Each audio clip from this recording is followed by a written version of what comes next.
he's been. We knew the Detroit headline going in. We talked about it yesterday. Deshaun Watson.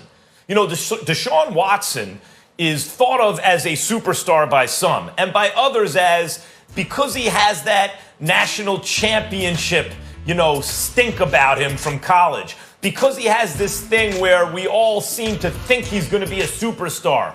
Because his coach said he's the next Michael Jordan. All those kind of things. That, in fact, we're overrating Deshaun Watson. When you look at the numbers, he really doesn't deserve to be thought of as an elite quarterback. And because he's on such a bad team, until the last couple weeks, we really weren't thinking about him much. And if you dug into the numbers, say, yeah, maybe he's not actually, maybe his reputation and the way we feel about him really outstrips his performance. This is the second consecutive week where you look at him and go, how do you play quarterback better than that? That's as well as you can play the position. And when a guy like Deshaun Watson, who because lots of guys give you that feeling, I want him with the game on the line, right? But when a guy like that, who gives you that feeling with his pedigree, starts to put together games like he's put together, especially for a bad team, especially for a team that took a step in the wrong direction and had to get rid of the guy responsible. When he starts doing that, it takes away all the excuses, and it solidifies his status as, you always have to say other than Patrick Mahomes. You got to say other than Patrick Mahomes because he's in a different stratosphere. The only guy I've ever seen comparable to Mahomes is Aaron Rodgers in his prime. But we have to say, Stephen A., at this moment, Deshaun Watson's the second best quarterback in the AFC. Well, I'm not going to disagree with you there. What I will say to you is that that's not the story that I walked away focused on. The story that I walked away focused on, Max Kellerman, is that Matt Patricia is somebody that needs to lose his job. He's got to go. When you fire Jim Caldwell, and we talked about this yesterday, Max, so I know you agree. When you talk about Jim Caldwell going 36-28, 4 seasons in the Detroit Lions organization as his head coach, 2 times he took them to the postseason, and you get rid of him after a 9-7 season. Mike Greeny, on Get Up this morning, pointed out a very salient fact that I think needs to be echoed. Matt Patricia could win the next 24 games straight and still would have more losses than Jim Caldwell did as head coach of the Detroit Lions. Let's repeat that because that's worth repeating.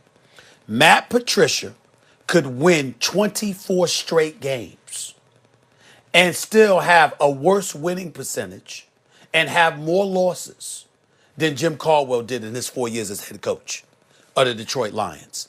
But this man still kept his job. You see, when we talk about social justice issues, and we talked about people being in the streets and complaining and going off, it wasn't, as I reiterated this point, and I'm very serious about this, it wasn't just about George Floyd having a knee on his neck for 8 minutes and 46 seconds.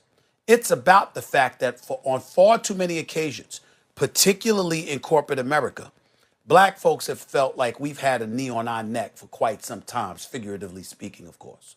And when you look at how Jim Caldwell was unceremoniously dismissed and let go, but you see the patience that's exercised for somebody like a Matt Patricia, who may be smart, like Rob Ninkovich said earlier, who was a capable defensive coordinator, a champion as a defensive coordinator, and all of this stuff, but clearly inept as a head coach.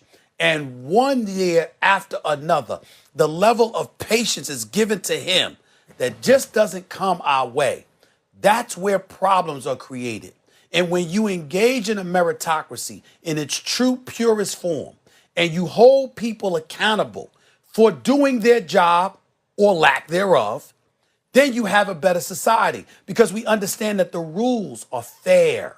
And with Matt Patricia, that's not the case. I feel sorry for him and his family. I'm not trying to be disrespectful. I'm not trying to say he doesn't deserve to be a coach in the NFL, but he does not deserve to be a head coach, particularly for these Detroit Lions.